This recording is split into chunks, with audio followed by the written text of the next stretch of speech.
কোচবিহারে 4 ইরান নাগরিককে গ্রেপ্তার করল কোতোয়ালি থানার পুলিশ। শুক্রবার গ্রেপ্তার 4 ইরান নাগরিককে কোচবিহার আদালতে হাজির করে কোতোয়ালি থানার পুলিশ। পুলিশ সূত্রে জানা গিয়েছে, ধৃত 4 জনের মধ্যে একজন মহিলা এবং 3 জন পুরুষ ছিল। ধৃতরা মালয়েশিয়া এবং নেপাল হয়ে ভারতে প্রবেশ করে।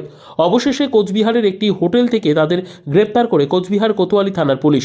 ধৃতদের শুক্রবার কোচবিহার আদালতে তোলা হলে বিচারক তাদের 5 দিনের পুলিশি হেফাজতে রাখার নির্দেশ দিয়েছেন। তবে কী কারণে ইরানি নাগরিকদের ভারতে প্রবেশ, বিশেষ করে কোচবিহারে, সে নিয়ে তদন্ত চালাচ্ছে পুলিশ।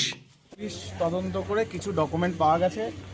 আমরা বলেছি ওরা জেনুইন ডকুমেন্ট নিয়ে ভারতবর্ষে এসেছিল। সেই সব ডকুমেন্টগুলো হাই কমিশনারের পারমিশন ইত্যাদি সমস্ত কপি নিয়ে ইতিমধ্যে তারা ভেরিফিকেশন করবার জন্য পাঠানো হয়েছে। আমাদের মাননীয় সিজিএম সাহেব সেই অর্ডার করেছেন এবং 5 দিনের তাদেরকে পুলিশি হেফাজত দিয়েছে। কি ডকুমেন্টস পাওয়া গেছে? সেগুলো তো এখনও রেকর্ডে যা আছে সেগুলো তো যেহেতু তদন্ত চলছে সেই জন্য আমরা এখানে আমাদের সামনে ডিসক্লোজ করা হয়নি। আমরা বলেছি ওরা জেনুইন ডকুমেন্ট নিয়ে ভারতবর্ষে এসেছিল এবং সেই সমস্ত ডকুমেন্ট ইতিমধ্যে পুলিশ সিজ করেছে।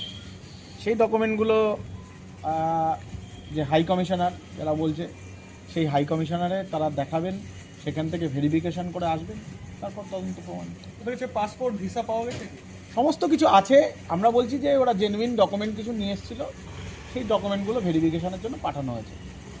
সেগুলো পুলিশ অলরেডি সিজ করেছে। কী উদ্দেশ্যে এসেছিল তারা? সেগুলো তো আমরা জানি না। ওরা বলেছে যে ওরা সমস্ত ভ্যালিড ডকুমেন্ট নিয়ে ভারতবর্ষে এসেছিল। পুলিশ কোথা থেকে তাদের ধরেছে এরকম কিছু জানা গেছে? সেটা আমরা দেখতে পাচ্ছি পুলিশের যে রেকর্ড, তার সেই রেকর্ড অনুযায়ী কুচবিহারের একটা হোটেলের সামনের থেকে ওদেরকে আটক করেছে। আপনার পুরো নামটা? আমার নাম দেবজ্যোতি গোস্বামী, আমি অভিযুক্ত হচ্ছে। আপনি কি একাই আইনজীবী আছেন? না, উনিও আছেন, সাবির বাবু আছেন। আপনার পুরো নাম? সাবির আলী। আপনার দুজন এই কেসে? স্যার, 4 জন ইরানের বাসিন্দাকে গ্রেপ্তার করা হয়েছে। আজকে তাদের আদালতে তোলা হয়েছিল। মানে কতদিনের কি রিমান্ডে দেওয়া হলো? পুলিশ কমপ্লেনের ভিত্তিতে যে 4 জন ইরানি অ্যারেস্ট হয়েছে, যাদের মধ্যে একজন মহিলা ছিলেন, তাদের আজকে আদালতে তোলা হয়েছে। ওই দুপক্ষকে শুনে বিচারক 5 দিনের পুলিশি হেফাজত তারাও কি জানা গেল তারা কিভাবে এসেছিল? ওনারা তো ট্রেসপাস করেছেন ইন্ডিয়ান টেরিটরিতে, বাকিটা পুরোটাই তদন্ত সাপেক্ষ ব্যাপার। তদন্ত এগো সবই ডিসকাস। ওদের কাছে কি কি ডকুমেন্টস পাওয়া গেছে? তো এগুলো সবই তদন্ত সাপেক্ষ ব্যাপার, এগুলো এখনই এইভাবে ডিসকাস করা যায়, কারণ ন্যাশনাল ইন্টারেস্ট আছে তো ম্যাটারটায়। আপনার পুরো নামটা?